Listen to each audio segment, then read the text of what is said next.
French ஃப்ரைஸை கண்டுபிடிச்சது பிரெஞ்சுக்காரங்க இல்லன்றது உங்கள எத்தனை பேருக்கு தெரியும்? உங்கள நிறைய பேருக்கு ரொம்ப ஃபேவரட்டா இருக்கிற கெட்சப் எப்படி உருவாச்சுன்னு தெரியுமா? கத்தி, ஸ்பூன் இதுக்கு பதிலா எதுக்காக சைனாக்காரங்க சாப்ஸ்டிக்க பயன்படுத்துறாங்கன்னு தெரியுமா? ஃபிளேவருக்கும் டேஸ்டுக்கும் இருக்கிற வித்தியாசம் என்னன்னு உங்களுக்கு தெரியுமா? சாப்பிடாம உபவாசம் இருக்கிறத எதுக்காக ஃபாஸ்டிங்னு சொல்றாங்கன்னு தெரியுமா?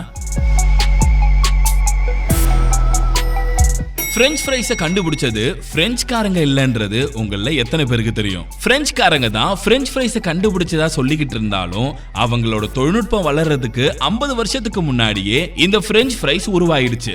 பிரெஞ்ச் அப்படின்னா ஒரு பொருளை ரொம்ப மெல்லிசா வெட்டுறதுன்னு அர்த்தம். அதாவது டு பிரெஞ்ச் அப்படின்னு சொல்லுவாங்க. இந்த பிரெஞ்ச் ஃப்ரைஸை உண்மையா கண்டுபிடிச்சது பெல்ஜியம் நாட்டவர்கள் தான். பெல்ஜியம் நாட்டவர்களுக்கு ஃப்ரைஸ்னா அவ்வளவு பிடிக்குமா? ஏன் 1800ல இருந்து அவங்க எல்லா உணவுகளோடையும் ஃப்ரைஸை சேர்த்து தான் சாப்பிட்டாங்களாம். உங்களுக்கு வேணும்னா பிரெஞ்ச் ஃப்ரைஸை பெல்ஜியம் ஃப்ரைஸ்னு கூட சொல்லிக்கோங்க. உங்கள நிறைய பேருக்கு ரொம்ப ஃபேவரட்டா இருக்கிற கெட்சப் எப்படி உருவாச்சுன்னு தெரியுமா? 1690கள்ல சைனாக்காரங்க மீன் ஊறுகாவோட சில பல மசாலாக்களை சேர்த்து ஒரு சுவையான பக்குவத்தை தயாரிச்சாங்க. இதுக்கு அவங்க கேஷியாப் அப்படின்னு பேர் வச்சாங்க. 1700கள்ல இது மலேசியால அறிமுகமாயி ரொம்ப பிரபலமாச்சு. அப்போ அங்க இருந்த பிரிட்டிஷ்காரங்களுக்கு இது ரொம்ப பிடிச்சு போய் 1740க்குள்ளாகவே இங்கிலாந்துக்காரர்களோட அன்றாட உணவா இது மாறுச்சு. அப்புறம் 50 ஆண்டுகளுக்கு பிறகு வட அமெரிக்கர்கள் சைனீஸ் பக்குவத்தோட தக்காளியையும் சேர்த்தாங்க.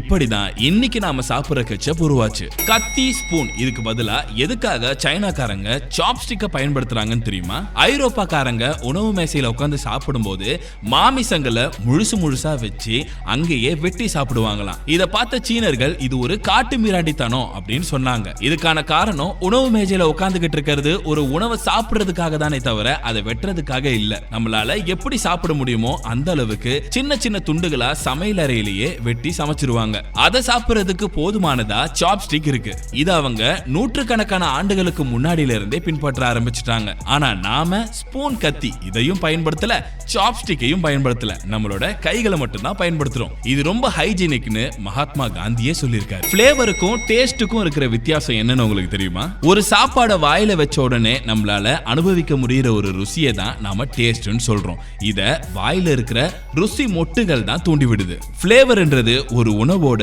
சுவையையும் அதோட மனமும் கலந்த ஒரு உணர்வு. இனிப்பு, துவர்ப்பு, கசப்பு, உவர்ப்புன்னு 4 ருசிகளையும் ருசி மொட்டுகள் உணரும். வாசனை போறதுக்குள்ளேயே இது ருசியை உணர்ந்துடும். நமக்கு வயசு ஆக ஆக இந்த சுவையும் மனமும் மாறுபடுமா? சாப்பிடாம உபவாசம் இருக்கிறத எதுக்காக ஃபாஸ்டிங்னு சொல்றாங்கன்னு தெரியுமா?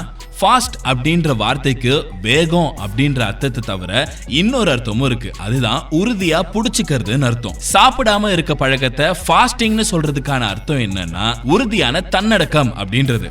இந்த காலத்துல இது பல வழிகளில் செய்யப்பட்டாலும் ஒரு காலத்துல சிறை தண்டனை அனுபவிச்சுட்டு இருக்க கைதிகள் அவங்க உடம்பு மேலையும் அவங்களோட மனநிலை மேலையும் எந்த விதமான அக்கறையும் இல்ல அப்படின்றதை எதிர்த்து பண்ணுவாங்க. அப்புறம் கடவுள் நம்பிக்கை இருக்கிறவங்க கடவுளுக்காக இதை பண்ணுவாங்க. இது பல ஆண்டுகளா உறுதியான கட்டுப்பாடோடு இருக்கிறதுக்கு அர்த்தமா இருக்கு. இது பழைய காலத்துல இருந்தே உறுதியான கட்டுப்பாடோடு இருக்கிற ஒரு முறைன்னு சொல்லலாம்.